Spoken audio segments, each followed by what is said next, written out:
ফ্রাইডেতে রিজিককে নিয়ে সুন্দর একটা জায়গায় ঘুরতে গিয়েছিলাম। সেখানে খাওয়া দাওয়া শেষে এত সুন্দর একটা কনসার্ট উপভোগ করতে পারবো সেটা কিন্তু কখনোই চিন্তা করিনি। ঘুরতে যাবো এই জন্য সুন্দর করে রেডি হয়ে নিয়েছি আমি, আমার ছোট বোন আর রিজিক। তারপর একটা অটো ধরে আমরা মিরপুর 12-তে হাওয়া রেস্টুরেন্টে চলে যাচ্ছি। এর আগেও কিন্তু এই রেস্টুরেন্টে গিয়েছিলাম, বাট ওখানে অনেক খোলামেলা পরিবেশে রিজিক ভালোই লাগে, এই কারণে আজকে চলে গিয়েছি। বাট সেখানে গিয়ে তো অন্যরকম একটা ফিল পেলাম। সেখানে গিয়ে দেখি সেখানে এয়ারটেলের বিশাল বড় একটা কনসার্ট হচ্ছে আর লোকজনের ভিড় অনেক বেশি ছিল, এই জন্য আমার রিজিক একটুখানি ইতস্ততা বোধ করছিল।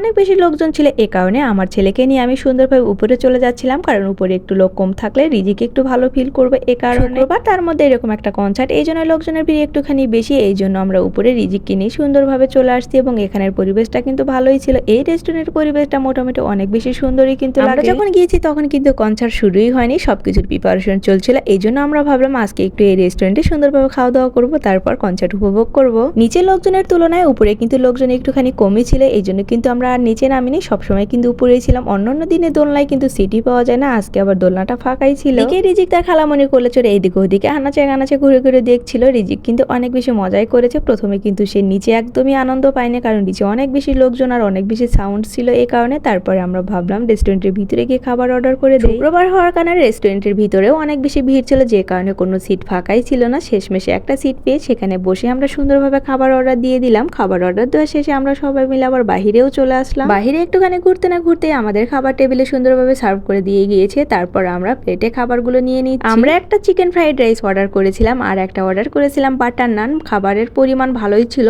আমরা খাওয়া দাওয়া শেষে কিন্তু আবার পার্সেল করে বাসায় নিয়ে এসেছি। সবগুলো খাবার মিলে আমাদের কাছে বিল এসেছিল 630 টাকার মতো। আর এই খাবারের সময় কিন্তু আমার ছেলে অনেক বেশি দুষ্টুমি করে, টেবিলের উপর তাকে কিন্তু উঠতেই হবে খাবার সময়ে। খাবার শেষ করে বাহিরে এসে দেখি সন্ধ্যাও হয়ে গিয়েছে আর এদিকে কনসার্টও কিন্তু শুরু হয়ে গিয়েছিল অলরেডি। অনেক লোকজন নিচে বসে সুন্দর করে কনসার্ট শুনছিল, এই জন্য আমরাও একটু সাইডে দাঁড় হলাম এবং 2 থেকে 3টা গান শুনলাম। আরো কিছুক্ষণ কনসার্ট শোনার ইচ্ছা ছিল, বাট আকাশ কেন জানে কালো মেঘে ছেয়ে গেছে, এই জন্য ভাবলাম যদি বৃষ্টি আসে তাহলে আমাদের অনেক বেশি অসুবিধা হবে, এই কারণে এখানে আর দেরি করবো না। আর এর মধ্যে আমার ছোট বোনের জুতাটাও ছিঁড়ে গিয়েছে, তাই ভাবলাম তার জন্য সুন্দর একটা জুতা দেখবো, এই জন্য আমরা এই কনসার্ট থেকে বের হয়ে গেলাম। আর লোকজনের এত ভিড় ছিল, লিফটের মধ্যে কিন্তু প্রচুর ভিড় ছিল। আমরা অনেকক্ষণ দেরি করার পরে কিন্তু আমরা জায়গা পেয়েছি লিফটে ওঠার জন্য। জুতা কেনার জন্য আমরা প্রিন্স বাজারের দোতলায় চলে যাচ্ছি, কারণ এখানে কম প্রাইজের মধ্যে ভালোই জুতা পাওয়া যায়, এই কারণে। ডিসকাউন্টের মধ্যে এবং কম প্রাইজের মধ্যে যে জুতাগুলো ছিল সেই জুতাগুলো আমরা সুন্দরভাবে দেখছিলাম এবং ট্রায়াল দিয়ে দেখছিলাম, কিন্তু এগুলো জুতা কেন জানি ভালোই লাগছিল না। আবার যে জুতাগুলো পছন্দ হচ্ছিল সেই জুতাগুলোর দামও কিন্তু অনেক বেশি ছিল। তারপরে একটা জুতা কেন জানি ভালোই পছন্দ হয়ে গিয়েছিল, বাট সেই জুতাটার কোনো সাইজই ছিল না, এই জন্য ভাবলাম এখান থেকে আর জুতাই কিনবো না, বাসায় যেহেতু চলে যাবো জুতা কেনার কোনো দরকার নাই। তারপরে ভাবলাম আরং যেহেতু একটুখানি সামনে আছে, আরং থেকে একটু ঘুরে যাওয়া যাক। আমার রিজিকের জন্য একটা পাঞ্জাবি দেখবো, এই কারণে আমরা আরঙে চলে গিয়েছিলাম। আরং থেকে রিজিকের জন্য একটা পাঞ্জাবি কিনে আমরা বাসায় চলে আসলাম। কেমন লাগলো আমার ভিডিওটা অবশ্যই কমেন্ট করে জানাবেন। যদি ভালো লেগে থাকে অবশ্যই লাইক কমেন্ট শেয়ার করে আমার পাশে থাকবেন। ধন্যবাদ সবাইকে, আল্লাহ হাফেজ।